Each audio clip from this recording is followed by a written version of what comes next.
அன்பார்ந்த நண்பர்களே, வணக்கம். மீண்டும் வருகிறது திருமூலர் தெய்வம் அருளிய அட்டாங்க யோகம். இடையில் சிறிது காலம் இடைவெளி ஏற்பட்டுள்ளது. மீண்டும் இனி வருங்காலங்களில் தொடர்ச்சியாக இந்த அட்டாங்க யோகம் காணொளி தொடர்ந்து வரும். இப்பொழுது நம் ஒரு சுருக்கமாக முன்னுரையாக திருமந்திரத்தை பற்றி காணலாம். திருமந்திரம் 3000 பாடல்களை கொண்டது. திருமூலர் 3 நூல்களை எழுதியுள்ளார். திருமந்திரம் 1, திருமந்திர மாலை 2வது, உபதேசம் 3வது. இதில் திருமந்திரம் என்பது 3000 பாடல்களை கொண்டது. திருமந்திர மாலை என்பது 300 பாடல்களை கொண்டது. உபதேசம் என்பது 30 பாடல்களை கொண்டது. இது மூன்றும் ஒரே தொகுப்பாக உள்ளது என்று சிலர் கூறினாலும் தற்பொழுது திருமந்திர மாலை என்ற புத்தகம் தனியாகவே வெளியிடப்பட்டுள்ளது. எனவே இனி வருங்காலங்களிலும் உபதேசம் 30 வரும் என நாம் எதிர்பார்க்கலாம். உபதேசம் என்பது திருமூலர் அவர்கள் ஞானம் பெற்ற பிறகு எழுதப்பட்ட நூலாக நான் கருதுகிறேன். அடுத்து திருமந்திரம் 3ஆம் தந்திரத்தில் திருமூலர் அவர்கள் அட்டாங்க யோகத்தை பற்றி விளக்கமாக தெரிவித்துள்ளார். இது குறித்து நான் ஏற்கனவே பழைய காணொளிகளில் தெரிவித்துள்ளேன். இந்த பழைய காணொளிகளை நீங்கள் பார்த்தால் அதற்குரிய விளக்கத்தை காணலாம். இயமம், நியமம், ஆசனம், பிராணாயாமம், பிரத்யாகாரம், தாரணை, தியானம், சமாதி, இந்த 8 நிலைகளும் அட்டாங்க யோகத்திற்குள் அடங்கும். அதில் இயமம், நியமம் என்பது செய்யக்கூடியது, செய்யக்கூடாதது என்ன என்பது பற்றியும் சரியை கிரியை பற்றியும் அவர் தெரிவித்துள்ளார். 3வதாக ஆசனம்.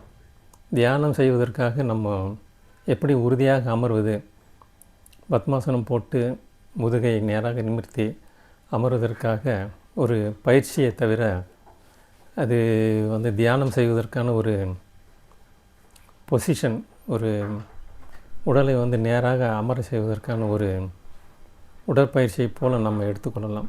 அதில் நான் குறிப்பாக ஒரு 5 ஆசனங்களை நான் வரும் காணொலியில் செய்து காட்டுள்ளேன். அதற்கு பிறகு பிராணாயாமம். பிராணாயாமத்தை தான் இவர் இந்த நூல் முழுவதும் வலியுறுத்தி கூறியுள்ளார். பிராணாயாமத்திற்கு மூச்சு பயிற்சிக்கு அவ்வளோ முக்கியத்துவம் கொடுத்திருக்கிறார். பிராணாயாமம் என்பது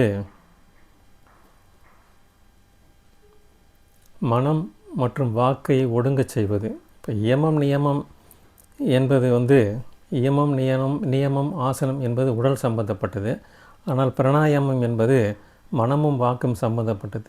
இப்பொழுது நாம் பிராணாயாமம் செய்யும் பொழுது வாக்கு நின்றுவிடும், மனமும் நின்றுவிடும். மனமும் வாக்கும் ஒடுங்குவதனால் மனம் ஒரு அமைதி, ஒரு நிலைக்கு நிற்கின்றது. பத்மாசனம் போட்டு பிராணாயாமம் செய்ய வேண்டும் என்று திருமூலர் அவர்கள் கூறியிருக்கிறார்கள். அடுத்து பிரத்யாகாரம், தாரணை, தியானம், சமாதி, இதெல்லாம் அறிவு சம்பந்தப்பட்டது. அதாவது தியானம் செய்வதற்குண்டான ஆரம்ப நிலை பிரத்யாகாரம், தாரணை, இதற்கு அடுத்து தியானம், இதெல்லாம் அறிவு சம்பந்தப்பட்டதாகும். இதற்கு அடுத்து 8வது நிலை சமாதி. சமாதி என்பது பெருமானோடு ஒரே நிலையாக ஒருமைப்படுதல். அதாவது இறைவனோடு நம்ம ஒன்றாக இணைதல். அதுதான் சமாதி நிலை என்று சொல்லப்படுகிறது. இதில் பிராணாயாமத்தில் நிறைய பிரிவுகள் இருக்கின்றது. அது எப்படி செய்வது என்பது குறித்து நான் ஏற்கனவே ஒரு காணொளியில் விளக்கமாக சொல்லியிருந்தாலும் இனி வருகின்ற காணொளியில் சுருக்கமாக ஆசனம் செய்வதையும் பிராணாயாமம் செய்வதை பற்றியும் எடுத்து கூற இருக்கின்றேன். பிராணாயாமத்தில் சந்திரயோகம், பிரச்சார யோகம், பிரணவ யோகம் என்று பல பிராணாயாமங்கள் உள்ளது. அதை ஒவ்வொன்றாக வரும் காலங்களில் நான் உங்களுக்கு விளக்கமாக சொல்லி செய்து காட்ட உள்ளேன். ஆக திருமந்திரம் என்பது உடல் சம்பந்தப்பட்டது, மனம் சம்பந்தப்பட்டது, இறைவனை அடைவதற்கான வழியை காண்பிக்கின்ற ஒரு அரிய நூலாகும். இதில் 9 தந்திரங்களாக உள்ளது. 9 தந்திரங்களும் பெருமான் சக்திக்கு கூறி பிறகு மீண்டும் அதை குரு மூலமாக பல சீடர்களுக்கு தெரிவித்து அவர் மூலமாக திருமூலர் அவர்களுக்கு இந்த ஆகமங்கள் தெரிவிக்கப்பட்டுள்ளது. இந்த ஆகமங்கள் 28 ஆகமங்களில் திருமூலர் அவர்கள் 9 ஆகமங்களை 9 தந்திரங்கள் தொகுத்து வழங்கியிருக்கிறார்கள். என்ன ஆகமங்கள் அப்படின்னா, வழிபாடு, பக்தி வழிபாடு, இறைவனை எப்படி வழிபடுவது, யோகம் எப்படி செய்வது, சரியை, கிரியை, யோகம், ஞானம் என்ற சமயத்தில் கூறப்பட்ட 4 பாதங்கள் எப்படி செய்வது என்பது குறித்து திருமூலர் அவர்கள் இந்த 9 தந்திரங்களை, அதாவது 9 தந்திரங்களில் இந்த ஆகமங்களை விளக்கமாக தெரிவித்திருக்கிறார். ஆக திருமந்திரம் என்பது ஒரு ஆகமங்களின் தொகுப்பே ஆகும். இதனுடைய முடிவு என்ன? இறைவனை அடைதல். யோக மார்க்கமாக பெருமானை அடைவது தான் திருமந்திரத்தினுடைய நோக்கமாகும். அடுத்து ஆன்மீகம். ஆன்மீகம் என்ன என்பது பற்றி அன்பர்கள் தெரிந்து கொள்ள வேண்டும். ஆன்மீகத்தில் 3 விஷயங்கள் நம்ம நம்பிக்கை வைக்க வேண்டும். ஒன்று கடவுள் நம்பிக்கை. கடவுள் நம்பிக்கை இருந்தால்தான் அவர்கள் ஆன்மீகவாதி, ஆத்திகவாதி என்று சொல்லலாம். அடுத்து வினை கொள்கை, இருவினை என்ற கொள்கை. அது குறித்து நான் வரும் காணொலியில் விளக்கமாக கூறுகிறேன். வினை கொள்கைகள். அடுத்து மறுபிறவி. இந்த 3ம் முக்கியமானது. இந்த 3 கொள்கைகளையும் ஆத்திகர்கள் ஏற்றுக்கொள்ள வேண்டும். இதில் ஏதாவது ஒரு கொள்கையை ஏற்றுக்கொள்ளவில்லை என்றாலும் அவர்கள் ஆத்திகர்கள் என்ற கட்டுக்குள் வரமாட்டார்கள். ஆகவே ஆன்மீகம் என்பது இந்த 3 நம்பிக்கைகளை அடிப்படையாக கொண்டது. கடவுள் நம்பிக்கை, வினை கொள்கை, மறுபிறவி என்பது. சரி, இதற்கு அடுத்து சித்தாந்தத்திற்கு போவோம். இதெல்லாம் தெரிந்து கொண்ட பின்னரே நம்ம திருமூலர் பற்றி அடுத்தடுத்த காணொளிகள் நான் தெளிவாக விளக்குகிறேன். சித்தாந்தம், சைவ சித்தாந்தம் என்றால் என்ன, சித்தாந்தம் என்ன சொல்கிறது, அது ஒரே வரியில் சித்தாந்தத்தை நம்ம சொல்லிடலாம். பதி, பசு, பாசம். பதி என்றால் இறைவன், பசு என்றால் உயிரினங்கள், மனிதர்கள், பாசம் என்றால் ஆணவம், மாயை, கண்மம்.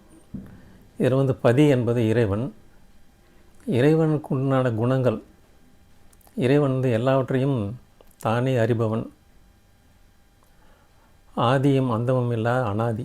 அடுத்து எண் குணத்தான், 8 குணங்களை உடையவன், பேரறிவாளன். பசு, உயிரினங்கள், ஆன்மா. இவர்களெல்லாம் ஆன்மா என்பதும் அனாதிதான், ஆதியும் அந்தமும் இல்லாதது. அறிவு என்று எடுத்துக்கொண்டால் பசு சிற்றறிவு. இறைவன் பேரறிவாளன், தானே அறிபவன். பசு என்பது சிற்றறிவு கொண்டது, தானே அறியாது, அறிவித்தால் அறிந்து கொள்ளக்கூடிய தன்மையை உடையதாகும். இவனுக்கு 3 குணங்கள் உண்டு. பசுவுக்கு 3 குணங்கள்: சாத்விக குணம், ராஜச குணம், தாமச குணம் என்று 3 குணங்கள். இறைவன் எண் குணத்தான், 8 குணத்தை உடையவன்.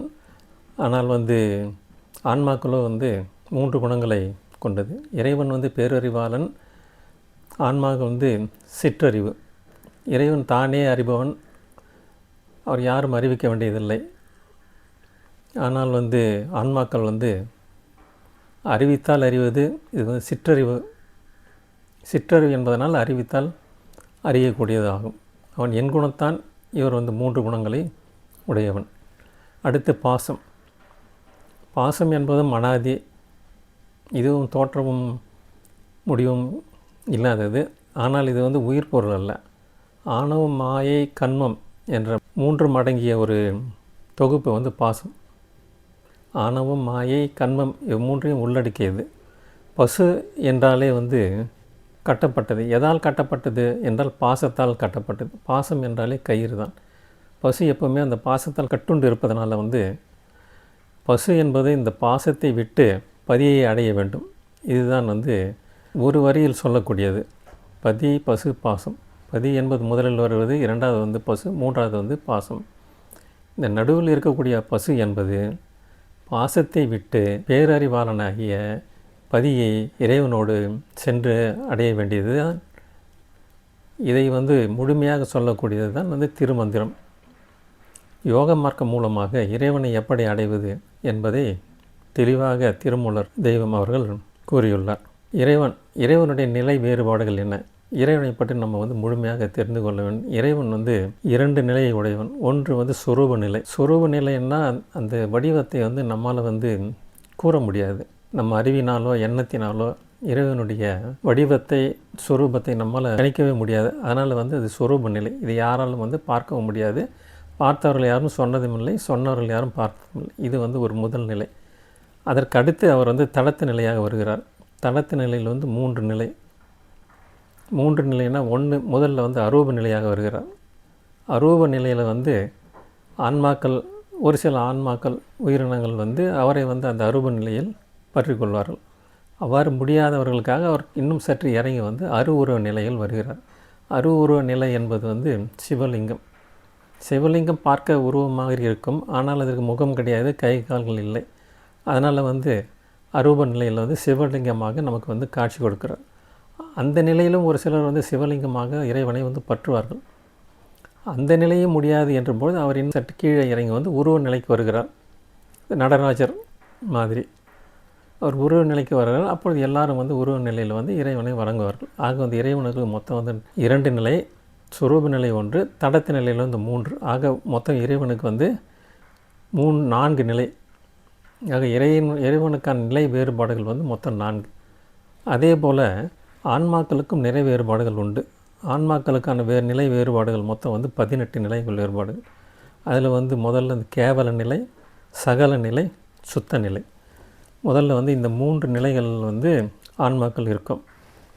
சரி, அது என்ன கேவல நிலை என்ன அப்படின்னா, ஆன்மாக்கள் வந்து முதல்ல வந்து ஆணவத்தோடு சேர்ந்து ஒரு கல் போன்ற நிலையிலே, ஒரு அழுத்தமான நிலையில் இருக்கக்கூடியது வந்து கேவல நிலை. 2வது, ஆன்மாக்கள் வந்து மாயையோடு சேர்ந்து மயங்கி கிடக்கின்ற நிலை வந்து சகல நிலை. 3வது வந்து சுத்த நிலை. சுத்த நிலை என்பது பெருமானோடு சேர்ந்து அடங்கி கிடக்கும். ஆன்மா என்பது பெருமானோடு சேர்ந்து கலந்து அடங்கி கிடப்பது, இது வந்து சுத்த நிலை. ஆக வந்து ஆன்மாக்களுக்கு வந்து மொத்தம் 18 நிலையில் 3 நிலைகள். ஒவ்வொரு நிலையிலும் வந்து 5 நிலைகள் வந்து மாறுபடும். அதாவது நீங்கள் வந்து ஒரு நிலை எடுத்துக்கிட்டால் கேவல நிலை, சகல நிலை, சுத்த நிலை என்று எடுத்துக்கொள்ளும்போது ஒவ்வொரு நிலையிலையும் வந்து சாக்கிரம், சொப்பனம், சுழுத்தி, துரியம், துரியாதீதம். சாக்கிரம் என்றால் நனவு நிலை, சொப்பனம் என்றால் கனவு நிலை, சுழுத்தி என்றால் உறக்கம் அல்லது நித்திரை, துரியம் என்றால் மயக்க நிலை, துரியாதீதம் என்றது ஆன்மா இறைவனோடு சேரக்கூடிய ஒரு நிலை, துரியாதீதம் என்ற நிலை. ஒவ்வொரு நிலையிலும் 5 நிலை வேறுபாடுகள் உண்டு. கேவல நிலையில் இந்த 5 வேறுபாடு, சகல நிலையில் 5 வேறுபாடு, சுத்த நிலையில் ஒரு 5 வேறுபாடு. சரி, அது என்ன சாக்கிரம் கனவு நிலை என்றால் என்ன? கனவு நிலையிலிருந்து 35 கருவிகள் வந்து வேலை செய்யும். ஞானேந்திரியங்கள் 5, கண்மேந்திரியங்கள் 5, ஞானேந்திரங்களுக்கு உண்டான தன்மாத்திரைகள் 5, கண்மேந்திரங்களுக்கு உண்டான தன்மாத்திரைகள் 5, வாயுக்கள் 10, மனம், புத்தி, சித்தம், அகங்காரம் கூட ஆன்மா ஆகிய இந்த 35 கருவிகள் வந்து கனவு நிலையில் வேலை செய்யும். ஒவ்வொரு நிலை மாறுபாடு வரும்பொழுதும் அந்த கருவிகள் வந்து குறைந்து கொண்டே வரும். கடைசியாக அந்த துரிய நிலைக்கு வரும்பொழுது 35 கருவிகளில் இந்த 2 கருவிகள் மட்டுமே வேலை செய்யும். அதாவது ஆன்மாவும் பிராணனும், இந்த 2 கருவி மட்டும் தான் அங்கே வேலை செய்யும். அது துரிய நிலை. அதுபோல் ஒவ்வொரு நிலையிலும் இந்த 35 கருவிகள் வந்து குறைஞ்சிக்கிட்டே வந்து கடைசியாக 4வது துரிய நிலத்தில் 2 கருவிகள், ஆன்மா, பிராணன் 2 மட்டும் வேலை செய்யும். துரியாதீதம் வரும்பொழுது ஆன்மா மட்டுமே வேலை செய்யும், பிராணனும் அங்கே வந்து இயங்காது. இது குறித்து வரும் காணொளியில் நான் விளக்கமாக சொல்கிறேன். இது தத்துவம் என்பதனால் விளங்கிக் கொள்வதற்கு கொஞ்சம் கடினமாக இருக்கும். சமயங்களில் வந்து 4 பாதங்கள் அப்படின்னு சொல்லுவாங்க. இதை நான் கொஞ்சம் விளக்கமாக சொல்கிறேன். இறைவனை அடையக்கூடிய வழிகள் என்ன என்பதை பற்றி நம்ம சைவ சமயங்கள் சொல்லுது. சரியை, கிரியை, யோகம், ஞானம் அப்படி. சரியை ஒரு வழி, கிரியை ஒரு வழி, யோகம் ஒரு வழி, ஞானம் ஒரு வழி. சரியை என்பது உடலால் தொண்டு செய்து இறைவனை அடைதல். இது வந்து நம்ம திருநாவுக்கரசர், நாயன்மார்கள் திருநாவுக்கரசர் இந்த வழியில் தான் இறைவனை வந்து அடைந்தார். அடுத்து கிரியை என்பது சிவபூஜை. சிவபூஜையுடன் உடலும் மனமும் சேர்ந்து இறைவனை அடைதல். சிவபூஜையும் செய்யணும், மனத்தால் இறைவனையும் வணங்கணும். அது வந்து கிரியை. இது வந்து திருஞான சம்பந்தர் இந்த வழியில் வந்து இறைவனை அடைந்தார். அடுத்து யோகம் என்பது மனத்தினால் மட்டுமே வந்து இறைவனை அடையக்கூடியது. இங்கே வந்து யோகம் வரும்பொழுது இங்கே உருவ வழிபாடு என்பதே வந்து கிடையாது. மனத்திலேயே நம்ம வந்து உருவத்தை நினைத்து கொண்டோ இல்லை மனத்திலே வந்து இறைவனை நினைத்து கொண்டு இறைவனை அடையக்கூடிய ஒரு வழி. இந்த வழியில் சுந்தரர் இறைவனை அடைந்தார் யோக வழி மூலமாக. அடுத்து ஞானம், அறிவு வழிபாட்டின் மூலமாக இறைவனை அடைவது. மாணிக்க வாசகர் இந்த வழியிலே வந்து இறைவனை அடைந்தார். ஆக இறைவன் அடையக்கூடிய வழிகள் வந்து 4 வழிகள்: சரியை, கிரியை, யோகம், ஞானம். இதில் ஒவ்வொன்றிலும் 4 பிரிவுகள் இருக்குது. சரியிலே சரியை, சரியிலே கிரியை, சரியிலே யோகம், சரியிலே ஞானம் அப்படின்ட்டு ஒவ்வொன்றிலும் ஒரு 4 பிரிவுகள், மொத்தம் 16 பிரிவுகளாக உள்ளது. இது குறித்து நம்ம வந்து வருங்காலங்களில் நம்ம வந்து விளக்கமாக காணலாம். எனவே வந்து திருமந்திரம் என்றால் என்ன, அது குறித்து விளக்கமாக சொல்லிவிட்டேன். இறைவனை அடையக்கூடிய யோக மார்க்கம் மூலமாக இறைவனை அடையக்கூடிய ஒரு வழியை வந்து இவர் கூறுகின்றார் திருமூலர். அது மட்டுமல்லாமல் திருமந்திரம் என்பது ஆகமங்களுடைய தொகுப்பு ஆகும். வேதங்கள், வடமொழியில் வேதங்கள் எப்படி இருக்கின்றதோ அது போலவே தமிழ் மொழியில் சைவ சமயத்திற்கு உண்டான ஒரு வழிபாட்டு முறைகள் மொத்தம் 28 ஆகமங்கள். அது வந்து 9 ஆகமங்களாக 9 தந்திரங்களில் இங்கே வந்து திருமூலர் தொகுத்து வழங்கியுள்ளார். அடுத்து ஆன்மீகம்னா என்ன, அது குறித்து வந்து சுருக்கமாக சொல்லியிருக்கேன். கடவுள் நம்பிக்கை, வினைக்கொள்கை, மறுபிறவி, இது 3ஐயும் நம்புவர்கள் ஆத்திகர்கள். சைவ சித்தாந்தம், சித்தாந்தம் என்றால் ஒரே வரி: பதி, பசு, பாசம். இதுதான். பசு என்பது வந்து பாசத்தை விடுத்து பதியை போய் அடையணும். ஆனால் வந்து பசு என்பது வந்து சிற்றறிவு, இறைவன் வந்து பேரறிவு, பக்கத்தில் இருக்க பாசம்ன்றது வந்து அது வந்து அறிவு இல்லாதது. ஆனாலும் வந்து பசு என்பது சிற்றறிவு கொண்டது பேரறிவோடு சேராமல் நேராக பசுவோடு தான் போய் சேரும். அது வந்து உயிர்களுடைய இயல்பு.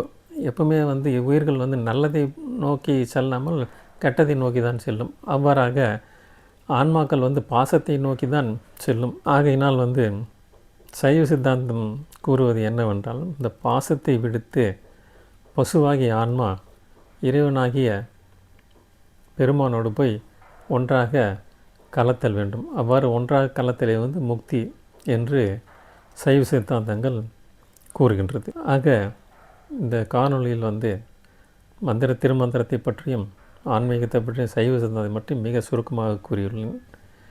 இனி வருங்காலங்களில் ஆசனம் செய்வது எப்படி, பிராணாயாமம் செய்வது எப்படி, யோகம் செய்வது எப்படி என்பது குறித்து ஒவ்வொரு காணொளியும் விளக்கமாக தெளிவாக கூற உள்ளேன். எனவே நண்பர்களே, இதை வந்து தொடர்ச்சியாக காண விரும்புவார்கள் இந்த காணொளியை லைக் செய்து சப்ஸ்கிரைப் செய்து பாருங்கள். ஆன்மீகத்தில் விருப்பமுள்ள நண்பர்களுக்கும் இந்த காணொளியை பகிர்ந்து அனைவரும் பார்க்கும்படியாக ஃபார்வர்ட் செய்யுங்கள். மீண்டும் மற்றும் ஒரு காணொளியில் உங்களை சந்திக்கிறேன். நன்றி, வணக்கம்.